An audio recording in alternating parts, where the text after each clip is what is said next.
حافظ وحید شہید دے گھر کی دھرتی ہوئے، پیر جماعت علی شاہ دے فیض نظر دے پروردہ ہون، سید غلام حسن دے نگاہ عنایت دے لوگ بیٹھے ہون، تے امیر المجاہدین کی کچھارج پلے ہوئے شیر ہون، تے او نعرہ لاون تے او ارسطو تک آواز نہ جاوے، مزہ نہیں آتا۔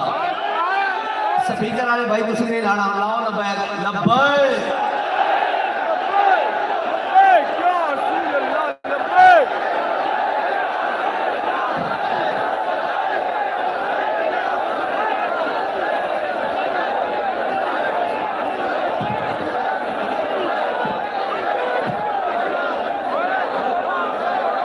پنڈال والے جڑے باہر آئے ہیں جلسے آئے نہیں یا نہیں؟ اگر آئے تو کھڑے ہاتھ کرو، لبیک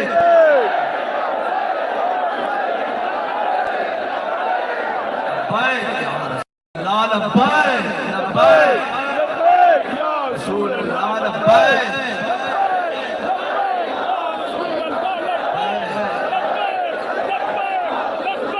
بھائی دشمنی مندر کہ وہ نعرہ جس کو کسی قائد کی ضرورت نہیں، قائد بھاوے جیلہ ہون، بھاوے گھر بیٹھے ہون، بھاوے جناب کتنے ستے ہون، بھاوے جو مرضی اپنے مصروفیات ہون، اے او نعرہ جدو حضور دے غلام جمع ہونے نے اپنے آپ ہاتھ آسمان کی طرف بلند ہونے نے اور عرض کی تھی جانی یا رسول اللہ اسی اتنے بھی حاضر، قبر میں بھی حاضر، کل حشر سے بھی حاضر۔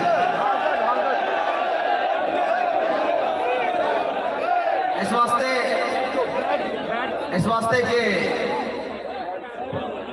اس نعرے نے کفر دی 50 سالہ و محنت جس کو بڑی سینہ زوری دے ہوتے مسلمانہ دے ہوتے مسلط کر رہے سی کہ بس جی ہون گئی گل، ہون علامہ اقبال دے بقول وہ تو تھے تمہارے آبا بتاؤ تم کیا ہو، بس یہ ختم ہو جائے۔ لیکن ایک مرد مجاہد ویل چیئر دے ہوتے بیٹھے ہویا، جب سارے کہہ رہے سن کہ اسلام امن کا درس دیتا ہے اور جناب کسی کو کچھ نہیں کہنا چاہیے، اور جناب یہ کیا بات ہوئی، ایک مرد مجاہد ویل چیئر پہ آ کے آیا، اس نے کہا تم کہتے ہو اسلام امن کا درس دیتا ہے اسلام امن کا درس، لیکن اس وقت جب بلال کعبے کی چھت پر ہو، لیکن جب تمہاری بیٹیاں غیر اٹھا کر لے کے جا رہے ہو، کشمیر لٹ رہا ہو، ملک میں بے حیائی اور جناب مہنگائی کے فساد برپا ہو، اور جس کے منہ میں جو آئے وہ بکے جا رہا ہو، اس وقت اسلام امن کا درس نہیں غیرت کا درس دیتا ہے،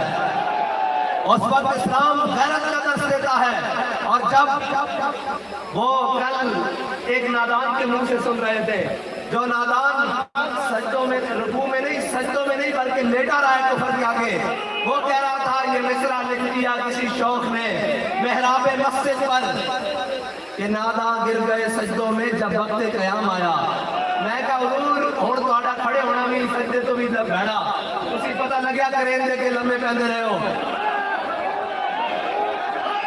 اس واسطے کہ وہ وقت گزر گیا جس نے اس وقت اللہ تعالیٰ نے تمہیں بڑا بہترین موقع دیتا سی کہ تسی سارے کفر کے سامنے کھڑے ہو کر کیا دیں دے کہ اسی ساری معیشت ڈب دی جا ڈب جاوے، تسی غزوہ تبوک کی سنت دوبارہ زندہ کر سکتے سی کہ معیشت کی حیثیت ہے اسی اپنی جانا اپنے بچے سب کچھ حضور دے نام تے قربان کرنے واسطے تیار ہیں کہ معیشت حکومتاں نہیں گردیاں، حکومتاں گردیاں نہیں، سارے رن بھی جان، گولیاں بھی چلان، شن بھی گران، اور شیڈون بھی لان، سب نے اٹھا کے جیلہ پان، جماعت کا لدم نہ ہو سکے۔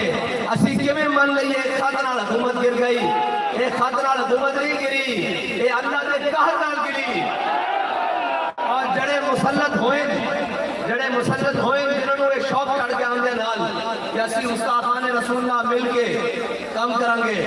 اور ایک آیا ناج کہ جناب اسی ساڑھے کو ملک دی معیشت نہیں سنبھالی جا رہی، میں کہا ملک دی معیشت کی تسی ایک گلی نہیں سنبھال سکتے، اس کی ایک وجہ کہ ملک لا الہ الا اللہ محمد رسول اللہ کی بنیاد سے بنیا۔ اے ملک بڑھان لگے ساڑھے بڑے نے نعرہ لایا سی کہ پاکستان کا مطلب کیا، جدو ایک یہ ملک سانو حاصل ہویا. کیا اس ملک کو وہ لوگ چلا سکتے ہیں کہ جڑے مشورہ کرن الیکشن کا بھی لندن جان؟ کیا اس ملک کو وہ چلا سکتے ہیں؟ نہیں. اس ملک کو بابا جی دس کے گئے کہ کون چلا سکتے ہیں؟ اس ملک کو حضرت عمر فاروق رضی اللہ تعالیٰ عنہ دے غلام چلا سکتے ہیں. اے نہیں ہو سکتا بھائی، اے نہیں ہو سکتا کہ حضور دی امت پاکستانی عوام بھوکتے نال اس جگہ اس ملک کے اندر پستی رہے اور امیر تو امیر تر ہوتا جاتا رہے. کل تک جڑے وہ کہندے سن کہ اسی عاشق رسول ہاں، آج کل انہوں دی عاشق رسولی ایک مسیحی خاتون نے پریس کانفرنس کے دوران کھول دیتی. اچھا انہیں سے قابل غور گل ہو رہے، انہیں کیا آسیہ عمران خان نے چھڑائی ساڑھے سامنے اکھاں دے، انہیں اور بھی گستاخان رسول دے نام لے اور ساڑھی اکھاں دے سامنے. لیکن ایک گل اور انہیں بڑی عجیب کی کہ انہیں کیا یوحنا آباد سانیہ جس کے اندر حافظ نعیم شہید نو سر عام زندہ جلا کے شہید کیتا گیا، اس نے کیا انہیں قاتلن کو بھی عمران خان نے چھڑایا. میں کیا عمران خان اجے حافظ نعیم کا بندہ رہندا، اجے انہاں شہداء دا بندہ رہندا تیرے کولوں، اجے صرف کرسی تو اتاریا گیا، اجے گلی گلی گھسیٹیا جائے گا، اجے حافظ وحید دا بدلہ رہندا. اور تو کی سمجھدا کہ اسی اپنے شہداء نوں بھول جاندے ہاں؟ نہیں. اسی آج اس دھرتی تے آ کے کھڑے ہو کے گل کرنے دا مقصد یہ ہے کہ اسی دسن آیا کہ اے سارے سینے حافظ وحید دے، اے سارے نام پیر شاہد صاحب دے لاؤ فور شیڈول چلاؤ گولیاں. اسی یہ دسن آیا کہ گولیاں نال حضور دا نام رک نہیں سکتا. اس کو روکن ابو جہل بھی آیا سی، اس کو روکن بڑے بڑے عتبہ دے شہبہ بھی آئے سن، اس کو روکن بڑے بڑے ظالم آئے سن. لیکن ساڑھے بڑیاں نے 1857 تو لے کے 1947 تو لے کے 2022 آج دن تک ہر ظالم کا سامنا کیتا، ہر جابر کا سامنا کیتا، ہر کافر کا سامنا کیتا، ہر چیز کا سامنا کر کے آکیا کہ تسی اے کہتے ہو کہ اسی اپنے آقا و مولا دا نام چھڑ دئیے. لبے بام بھی پکارا، سرے دار بھی صدا دی، میں کہاں پہنچا تیری دین کی لگن میں. اور کالے کیا جا رہا سی، ایک منٹ جی لوانا نعرہ توڑے بولو. کل ایک کیا جا رہا سی کہ میں نو مار دیتا جائے گا. بابا جی کہتے سن کافر کی موت سے بھی لرزتا ہو جس کا دل، کہتا ہے کون اسے مسلمان کی موت مر. کیوں مار دیا جائے گا جی؟ اس لیے کہ مجھے اقتدار سے اتار دیا گیا ہے، مجھے وہ سیکیورٹی نہیں مل رہی. میں نے کہا چلیا حضرت خالد بن ولید فرما کے گئے فلا نامت آئین الجبنا شالہ بوزدلہ قدیرین ناوے. جس کو اپنی جان دے لالے پہ ہوئے تو آڈا تا میرا فاصلہ ہے کہ تو بچہ کھڑا ہوئے تا میرا ہاتھ اسو لگ سکتا، ٹھیک ہے اسو لگ سکتا. گالے وے کہ جڑا نام کے گز دور 10 گز دور عوام بٹھاوے اور علیحدہ رستے تو آوے او کہے میری جان نو خطرہ. اس واسطے تیری جان نو خطرہ کہ تو انہاں دیا جانا لئیاں جڑے اپنی جانا حضور واسطے لے کے آئے سن. لیکن خطرہ تینوں ساڑھے کو نہیں ہونا چاہیے، تینوں ہن مار رب دی پہنے.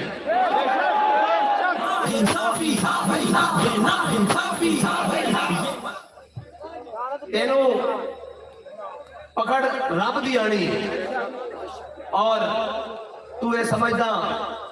بہرحال اس کو زیادہ اس واسطے بھی نہیں کہ شیطان جدو جنت چو کڑیا گیا آج تک روڑا پا رہا نا، انہا حال بھی اتنا کہ اقتدار تو چلے آیا تو روڑا پڑنا شروع ہو گیا. اس کو زیادہ تو اس کی حیثیت نہیں ہے. اور یہ کہنے تاجدار ختم نبوت، تاجدار ختم نبوت، تاجدار ختم نبوت، تاجدار ختم نبوت.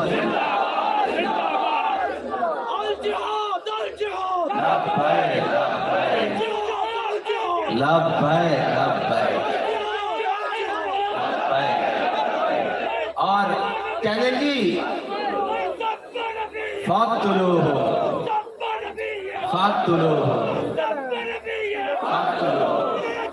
انہیں مانا، انہیں مانا، انہیں مانا۔ کہنے جی خط نال حکومت گر گئی، میں کہ خط ساڑھے بڑے نو بھی لکھے جاندے رہن، بلکہ جڑے خط تسی سانو لکھ دے سو نا سیکیورٹی تھریٹ دے، وہ اجے میرے کو سنبھالے ہوئے پہن بابا جی دے نام دے کہ اگر آپ جلسے میں گئے تو وہاں آپ کو شہید کر دیا جائے گا، اگر آپ فلاں جگہ گئے تو آپ کو یہ کر دیا جائے گا، آپ کے اوپر فور شیڈول لگا دیا جائے گا، آپ کے اوپر یہ کر دیا جائے گا۔ خط شروع تو لے کے آج تک لکھے جاندے رہن۔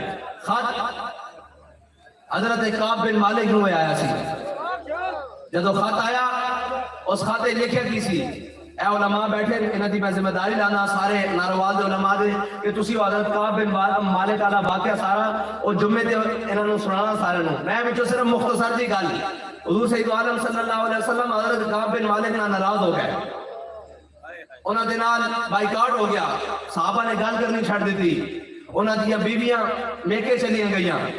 ایک دن آپ کو ایک خط ملیا، وہ خط کیسر روم دی طرفوں سی حضرت کعب بن مالک دے نام۔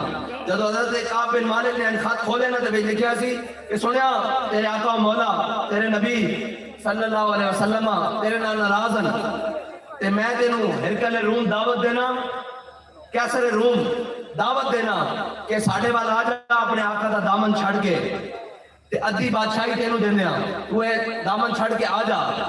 تے حضرت کعب بن مالک نے جب خط پڑھ لیا نا تے آپ نے اس طرح بند کر کے جا کے کسی الماری سے نہیں رکھیا، کسی محفوظ مقام پہ نہیں رکھیا، بلکہ جلدے ہوئے تندور وچ پا دیتا کہ کدھر دوبارہ خیال بھی نہ آوے کہ میں اپنے آقا دا دامن چھڑ کے کسی اور نہ چلا جاواں۔ اے خط لکھے جاندے رہن، اے یوسف بن تاشفین کہ آسمان دے فرشتے بھی اگر اتر آون تیرے نال مدد واسطے تے تینوں میرے کو شکست کوئی نہیں بچا سکتا۔ تے یوسف بن تاشفین نے جدو خط دیکھا تے اپنے مشیر نو کیا کہ چلو بھئی اس کا جواب دیو۔ جدو مشیر جواب لکھ کے لایا تو اتنے بڑے کاغذ تے جواب لکھ کے لایا تے یوسف بن تاشفین نے کیا جھلیا دشمناں نال لمبیاں گلاں نہیں کرنی ہوندیاں، دشمناں نال دو حرفی گلاں کری دیاں۔ جدو حضرت یوسف بن تاشفین نے کیا وہ خط میرے سامنے لے آؤ جڑا اس نے لکھیا مینوں، آپ نے نا اس کی پشت تے لکھ دیتا اور ایک کیا تب فرشتے بھیجے نہ بھیجے اس کی مرضی، پیچھے لکھ دیتا میں جلد آ رہا ہوں۔ ایک جگہ کیا کہ میں امریکہ کے خلاف ہوں اور دوسری جگہ کیا کہ نہیں میں امریکہ کے خلاف نہیں ہوں۔ ہم بڑے سر ممبر کہتے ہیں کہ ہم امریکہ کے خلاف ہیں، ہم ہر اس شخص کے خلاف ہیں جو ہمارے آقا و مولا کے دین سے ٹکرانے کی نیت رکھتا ہے، ہم ہر اس شخص کے خلاف ہیں جو ہمارے وطن پاکستان کے خلاف بات کرتا ہے، ہم ہر اس شخص کے خلاف ہیں جو دین کے خلاف میری نظر رکھتا ہے، ہم ہر اس شخص کے خلاف ہیں وہ پاکستانی ہو یا غیر پاکستانی ہو جو میرے آقا و مولا کی عزت پر حرف کی اٹھانے کی بات کرے، ہم ہر اس شخص کے خلاف ہیں جو 295 سے ٹکرانے کی بات کرے۔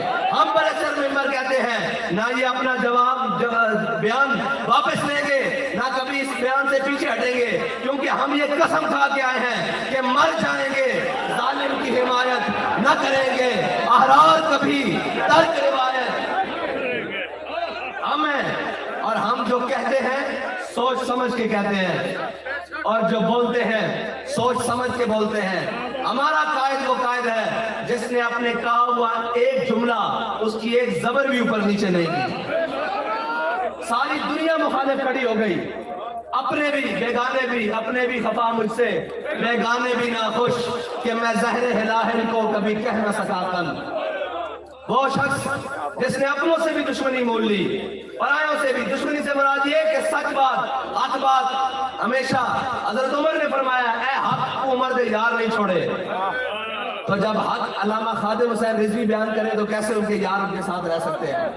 وہ تو آپ لوگ خوش نصیب ہیں جنہیں اللہ نے چنا کہ بھائی آؤ اس رستے پر چلو، یہ وہ رستہ ہے جو سیدھا طیبہ کو جاتا ہے، اور یہ وہ رستہ ہے جس کے کسی قدم میں بھی لغزش نہیں ہے، جس کی کسی بات میں بھی لغزش نہیں ہے، جس کی کسی ادا میں بھی لغزش نہیں ہے، کسی عمل میں بھی لغزش نہیں ہے۔ وہ عمل اتنا مضبوط کہ ہم یہ نہ سمجھے کوئی کہ جناب ہم کسی ختم نبوت کے ڈاکو کے بارے میں نرم گوشہ رکھتے ہیں. تو ایک ذرہ بھی ہم انہیں بتا کے آئے ہوئے ہیں کہ اگر حضور کی ناموس اور ختم نبوت سے آڑا لگایا جائے نا تو وہ تو کیا, اس کی حکومت تو کیا, ہم اس کو ملک میں بھی نہیں رہنے دیتے. اور پھر کے گلی گلی تباہ ٹھوکریں سب کی کھائے کیوں, اس کو ملک میں بھی نہیں رہنے دیتے. اور ہم یہ جو آئے ہیں نا, مسلط ہوئے ہیں یا لائے گئے ہیں, ہم ان کو بھی کہتے ہیں حکومت کرنے آئے ہو, حکومت کرو. معیشت تم سے سنبھالی نہیں جاتی, مہنگائی تم سے سنبھالی نہیں جاتی, کوئی چیز خارجہ پالیسی تم سے سنبھالی نہیں جاتی. خارجی پالیسی ہے کیا جی؟ ہر کسی سے پوچھیں آپ کی خارجہ پالیسی کیا ہے, وہ کہے گا امریکہ کے آگے لیٹ جانا, یہ خارجہ پالیسی ہے ہماری. اچھا امریکہ نہیں تو چائنا کے آگے لیٹ جانا. اچھا جی کیوں؟ کہتے ہیں جی معیشت نہیں چلتی ہماری. ارے کیوں نہیں معیشت چلتی؟ معیشت چل کیسے سکتی ہے جب تم نے پورے پاکستان میں نظام سود کا چلایا ہو؟ تم کہو کہ امریکہ ہمارا دوست ہے, تم کہو چائنا ہمارا دوست ہے. میں کہتا ہوں ساری دنیا کے ممالک تمہارے دوست بن جائیں, تم نے اللہ اور اس کے رسول کے ساتھ تو جنگ لگا رکھی ہے. تمہیں اس جنگ سے کون جتوا سکتا ہے جو تم نے رب اور رسول کے ساتھ لگا رکھی ہے اس جنگ. کہتے ہیں آپ کے پاس معاشی پلان کیا ہے؟ میں نے کہا ہم آتے ساتھ صرف اتنا کہیں گے کہ یا اللہ ہم نے گناہ کیا ہے 70 سال, بحیثیت قوم نہیں, لیکن ہمارے اوپر جو مسلط کیے گئے انہوں نے تو کیا نا, اور ہم نے وہ مسلط خود کیے ہیں.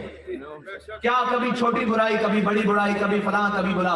ہم آ کر معیشت کو پہلی جنگ سے نکالیں گے. وہ جنگ کیا ہوگی کہ ہم اللہ اور اس کے رسول کے آگے سر بسجود ہوں گے اور توبہ کریں گے کہ آج کے بعد ملکی وسائل میں جس نے سود لینا ہے وہ آ کے ہم سے بات کرے. ہمیں بابا جی فارمولہ بتا گئے ہیں کہ سود کیسے ادا کرنا ہے. جس نے سود لینا ہے وہ ہم سے بات کرے. آج کے بعد ملک پاکستان, اسلامی جمہوریہ پاکستان میں سود کا نظام نہیں ہوگا, نہ لیا جائے گا نہ دیا جائے گا. یہ علماء بیٹھے ہیں, بڑے بڑے لوگ بیٹھے ہیں, کسی گناہ کے بارے میں یہ نہیں کہا گیا کہ لینے والا, دینے والا, کرنے والا, لکھنے والا, سہولت کار, یہ ایک واحد لعنت ہے جس کے بارے میں اللہ تعالیٰ اور اس کے رسول نے اتنی وعید فرمائی ہے. تو آپ کیا سمجھتے ہو کہ سود کو چلا کر ملک میں کامیابی ہو سکتی ہے؟ میں کہتا ہوں سارے بھی آپ کے ساتھ کھڑے ہو جائیں, یہ IMF بینک سارے اکاؤنٹ آپ کے لیے کھول دے, پھر بھی اس ملک کی نجات نہیں ہو سکتی جب تک اس کے اندر وہ باطل کا نظام ختم نہیں ہو سکتا. اور وہ باطل کا نظام ختم کرے گا کون؟ کہ جن کے اکاؤنٹ سوئس بینک میں نہیں ہیں, جن کے بچے یورپ میں نہیں پڑھتے, جن کے سارے اثاثے امریکہ میں نہیں ہیں. وہی آگے کر سکتا ہے جس کو کسی کافر کا کوئی بھار نہیں ہے, کسی منافق کے ساتھ اس کی کوئی یاری نہیں ہے, جس کے دوست مودی اور جنرل نہیں ہے. وہی آگے کر سکتا ہے کیونکہ اس کو پتا ہے کہ یہ حضور کی امت ہے اور حضور کی امت کے ساتھ بھلا کرنا ہے. حضرت عمر رضی اللہ تعالیٰ عنہ نے مال دیکھا جو فتوحات کے بعد جمع ہوا, اس میں گھوڑے بھی تھے, خچر بھی تھے, بکریاں بھی تھی, اونٹ بھی تھی, گائے بھی تھے. یہ سارا سرکاری مال جب آپ نے دیکھا نا تو اپنے غلام کو بلایا, فرمایا ادھر آؤ, فرمایا یہ مال لے جاؤ اور یہ لے کر جا کر فلانی سرکاری چراگاہ ہے اس میں لے جاؤ اور چراؤ. اور آگے کیا فرمایا؟ بڑی گہری بات ہے. آپ نے فرمایا ابن عوف اور ابن عفان کے مال کو سرکاری چراگاہ کے قریب نہیں آنے دینا. اب ابن عوف کون ہے؟ حضرت عبد الرحمن بن عوف جو عشرہ مبشرہ ہیں, اور ابن عفان کون ہے؟ یہ حضرت عثمان غنی ہے, تیسرے خلیفہ ہیں اور عشرہ مبشرہ میں بھی ہیں اور بڑی شانوں والے ہیں اور ذو النورین بھی ہیں. حضرت عمر نے فرمایا ان کے مال کو سرکاری چراگاہ کے قریب نہیں آنے دینا. انہوں نے پوچھا کیوں جی؟ آپ نے فرمایا جو تھوڑے تھوڑے مال والے ہو نا, 10 15 بکریوں والے, جانوروں والے, ان کو ضرور آنے دینا. انہوں نے کہا جی کیوں؟ آپ نے فرمایا ان کے پاس اپنا گزارا کرنے کے لیے یہی چند جانور ہیں. ابن عفان اور ابن عوف کے پاس بڑے مال و زر ہیں, ان کے پاس باغات ہیں, ان کے پاس جناب مال و زر ہے, یہ اپنا گزارا کر لیں گے. لیکن ان غریبوں کا کیا ہوگا؟ آج ہوتا کیا ہے کہ بیریا ٹاؤن اور DHA میں لائٹ نہیں جاتی لیکن غریبوں کی بستیوں میں لائٹ جاتی ہے. حکومتوں کے کام یہ نہیں ہوتے کہ امیروں کو فیسیلیٹیٹ کریں, جو جنریٹر کی ڈیزل کو افورڈ کر سکتے ہیں, جو جنریٹر کے